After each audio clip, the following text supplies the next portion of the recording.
Hello and welcome to today's video.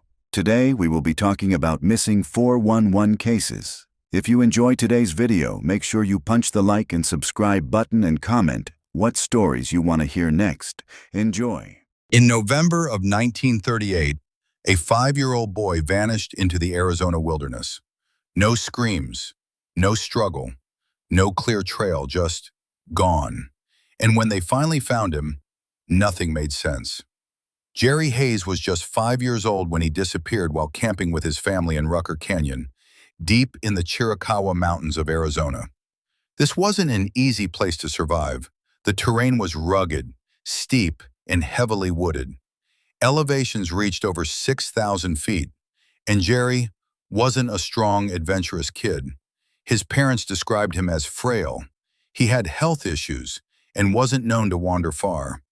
Which is why what happened next is so hard to explain. On November 10th, 1938, Jerry vanished from camp. One moment he was there, the next, he wasn't. His family searched immediately, calling his name, running through the canyon, but there was no response. No footprints, no direction, no clue where he had gone. Authorities were called in, and soon, over 1,000 people were searching for Jerry. Search teams combed through the mountains for days, but something felt off. There were no signs that Jerry had simply wandered away. No logical path, no obvious destination. It was as if he had vanished into thin air. Then, the first strange clue appeared. Footprints, believed to be Jerry's, but they weren't near the camp. They were found miles away. Even more disturbing, the tracks showed he had been traveling uphill. Search experts will tell you, lost children almost always go downhill, not up. But Jerry's trail defied that pattern. And then it got worse. Some of the tracks appeared to be barefoot, no shoes, no socks. But temperatures in the mountains had dropped into the 30s. Why would a 5-year-old remove his own protection in freezing conditions? Days later, after nearly a week of searching, they found him. Jerry's body was discovered over 4 miles from the campsite. He had somehow climbed more than 1,000 feet in elevation, a journey that would be difficult, even for a healthy adult. But Jerry wasn't that. He was found without his shoes, without his socks, and without his coat. His body showed signs of exposure, and the official cause of death was ruled as hypothermia. But the questions never stopped. How did a frail 5-year-old travel that far, alone? Why did he go uphill instead of downhill? Where were his missing clothes? And why did none of it match what we know about lost children? Even search professionals at the time admitted this case didn't follow normal behavior. It didn't make sense. Some believe it was a tragic accident. Others think something else happened in those mountains, something we still don't understand. Because even now, decades later, the disappearance of Jerry Hayes remains unexplained. What do you think happened? If you enjoy mysterious cases like this, subscribe for more stories that don't quite add up. Danny Greenwood, the 5-year-old who shouldn't have reached the summit. On June 8, 1967, 5-year-old Danny Greenwood vanished near Reservation Lake in Arizona's White Mountains after walking only 50 yards back toward his family's campsite. 50 yards. His father watched him head down the small trail. Danny never made it. Within minutes, the quiet family fishing trip turned into a full-scale nightmare. Search teams flooded the area. Deputies, state police, Apache Rangers, and volunteers combed the woods expecting to find a frightened child nearby. But what they found made absolutely no sense. Tiny footprints appeared, not heading back toward camp, but leading away from safety, away from his family, and uphill. Searchers followed the tracks into a brutal boulder field climbing toward the summit of Mount Baldy, an 11,400-foot mountain known for freezing temperatures, razor-thin air, and terrain difficult even for trained adults. This was not a place a 5-year-old should have been able to reach. Yet the tracks kept going, higher, steeper, farther into terrain where almost no search and rescue team would ever expect to find a missing child. Most SAR manuals state that the odds of a young child climbing to a summit are virtually zero. But somehow, Danny Greenwood was eventually found just below the peak, nearly 3,000 vertical feet above Reservation Lake, more than 3 miles from camp if traveled uphill. To understand how impossible that is, experts estimate that a child Danny's age would lose almost all physical endurance after only a fraction of that climb, especially in freezing mountain air and over unstable boulders. And there's another detail investigators could never reconcile. The final southern face of Mount Baldy is close to a sheer cliff.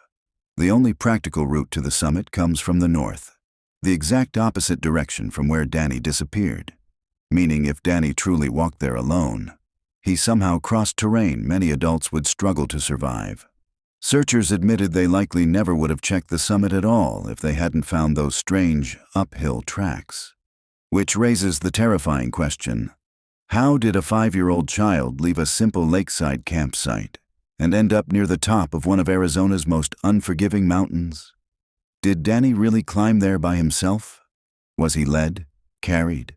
Or is this one of the most physically impossible missing person recoveries ever documented in the American wilderness? Because the deeper you examine the Mount Baldy cases, the less this disappearance feels like an accident, and the more it feels like something investigators were never able to explain. The disturbing disappearance of 2-year-old Ronald McGee, Arizona's forgotten mystery. On the cold morning of February 7, 1942, 2-year-old Ronald McGee vanished into the Arizona wilderness. No one saw him leave. No one heard him cry. And what searchers found 4 days later only deepened the mystery. Ronald lived with his family in the tiny mining town of Congress, Arizona, an isolated desert community surrounded by rocky washes, jagged mountain peaks, and miles of unforgiving terrain. It was the kind of place where everyone knew everyone, and where a child wandering off alone should have been found quickly. That morning, Ronald had been playing with his 4-year-old brother in a small wash roughly half a mile north of town. When the older boy returned home, Ronald didn't. Panic spread instantly. His family began searching the desert themselves before calling authorities. Soon, what started as a local emergency exploded into one of the largest manhunts the town had ever seen. For 4 straight days, deputies, bloodhounds, volunteer miners, prison crews, professional trackers, and even Army Air Corps planes combed the land. Over 200 people searched relentlessly. They checked every wash, every ravine, every mine shaft, every nearby hill. Nothing. No footprints, no cries, no torn clothing, no sign that the toddler had ever existed beyond the point he was last seen. Sheriff Homer Keaton reportedly said it felt as though the earth had simply opened up and swallowed him. And then, on the 4th day, the impossible happened. 2 expert trackers discovered faint traces far north of Congress, not 1 mile away, not 2, but nearly 12 miles from where Ronald vanished. The tracks appeared to lead upward onto the side of Tenderfoot Peak, a brutal mountain slope rising hundreds of feet above the desert floor, terrain difficult even for grown men. Searchers followed. And there, scattered among boulders and thorn brush, they found Ronald. Authorities stated the little boy's body was badly scratched and torn. His face was streaked with dried tears. Deputies on scene were reportedly shaken by the condition in which he was discovered. The official ruling? Death by exposure. But almost no one believed that explanation. Because investigators could not answer the question that still haunts this case over 80 years later. How does a 2-year-old child travel 12 miles through Arizona desert and climb partway up a mountain alone? Through cactus fields, across rough mining roads, over freezing nights, without food, without water. It seemed physically impossible. Even stranger, there was no clear explanation for how Ronald got there, why search dogs failed to find him sooner, or what caused the disturbing injuries reported on his body.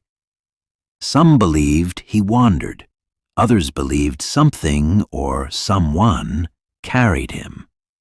And in the decades since, the disappearance and death of Ronald McGee has become one of Arizona's most chilling, unsolved wilderness mysteries.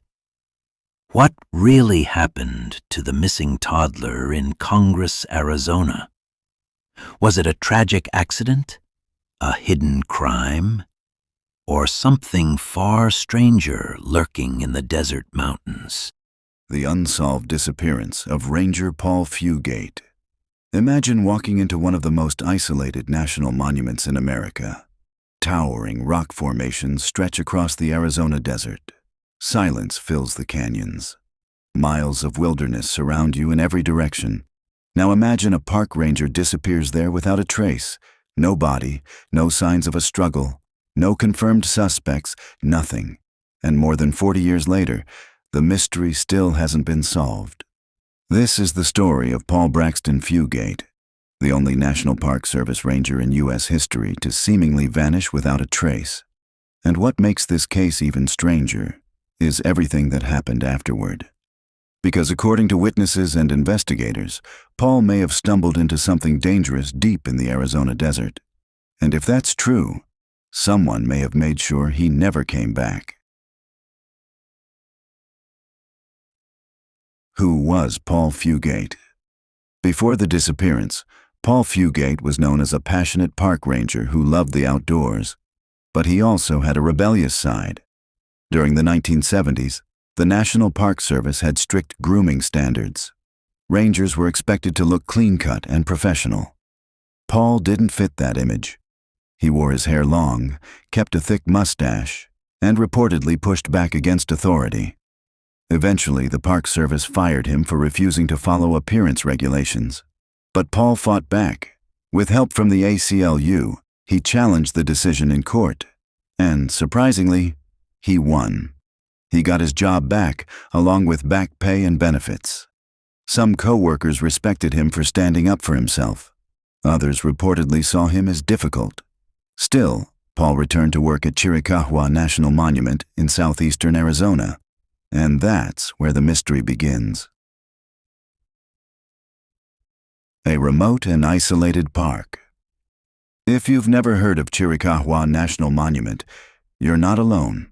It's one of the more remote national park locations in the United States, located near the Arizona-Mexico border. The monument is famous for massive rock spires, narrow canyons, and isolated hiking trails.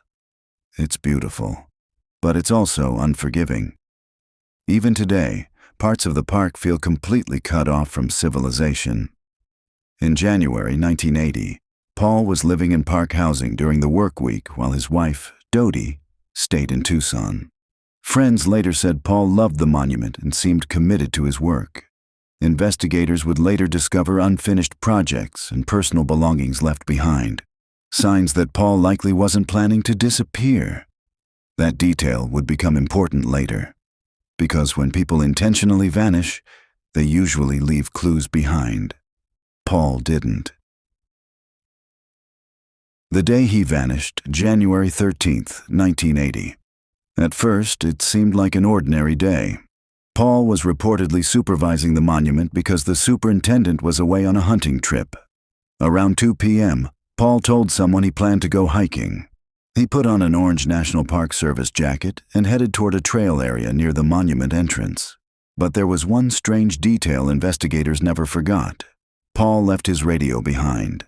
That decision confused investigators for decades. Rangers working in isolated terrain almost always carried radios. Why would Paul leave his behind unless he planned to stay close by? Or unless he intended to meet someone? Whatever happened next remains a mystery, because after Paul walked away that afternoon, he was never seen again. The massive search. At first, nobody panicked. Rangers often spent time outdoors alone. But as the hours passed, concern started growing.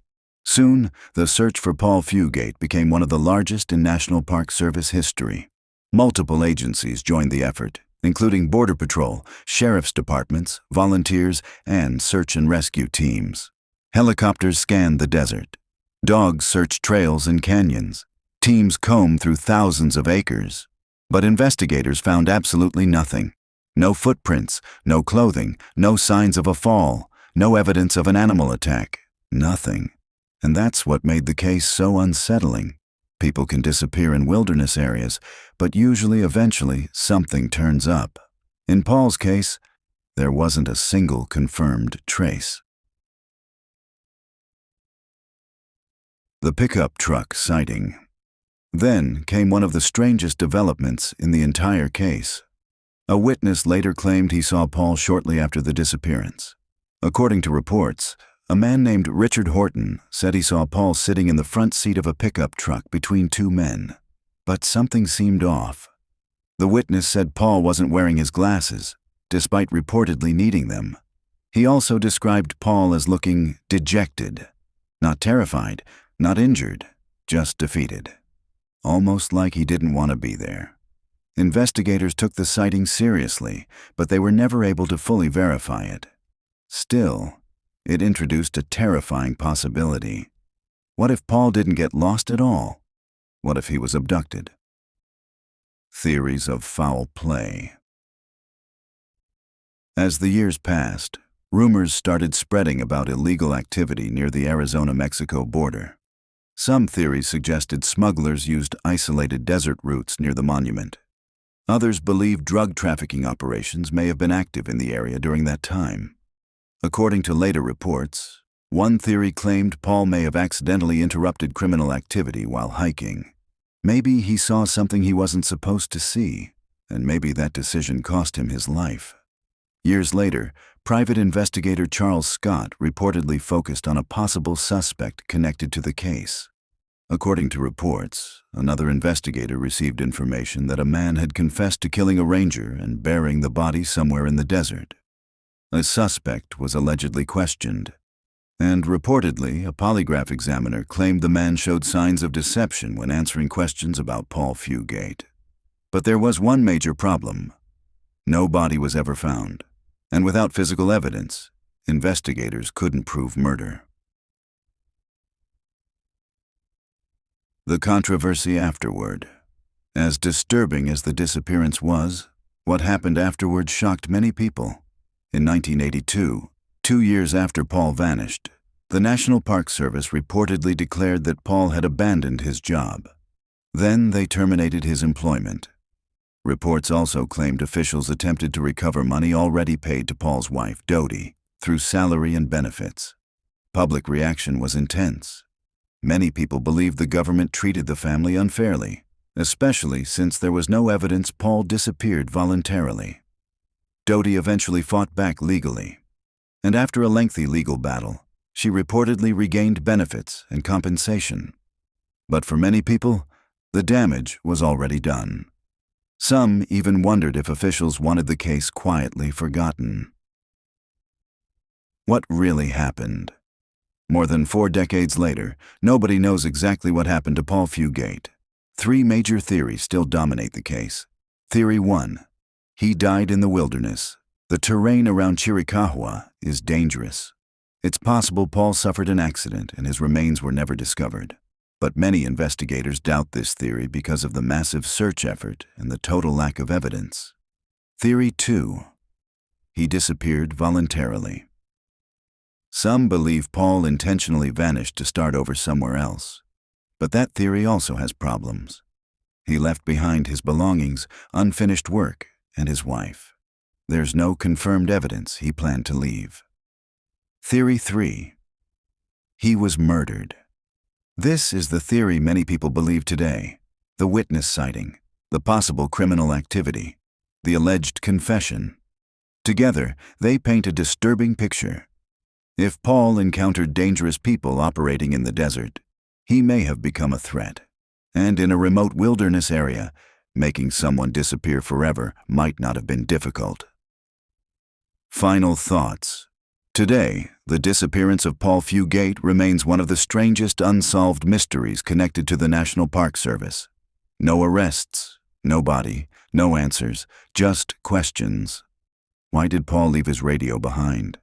Who were the men in the pickup truck? And if investigators truly had a suspect, why was the case never solved? Maybe the truth is still buried somewhere in the Arizona desert. Or maybe the wilderness swallowed the answers forever. But until the mystery is solved, one fact remains chillingly true. On January 13, 1980, Paul Fugate walked into Chiricahua National Monument, and never came back. If you enjoyed this video, make sure to like, subscribe, and let me know in the comments what you think happened to Paul Fugate. Was it an accident, a cover-up, or murder? Thanks for watching.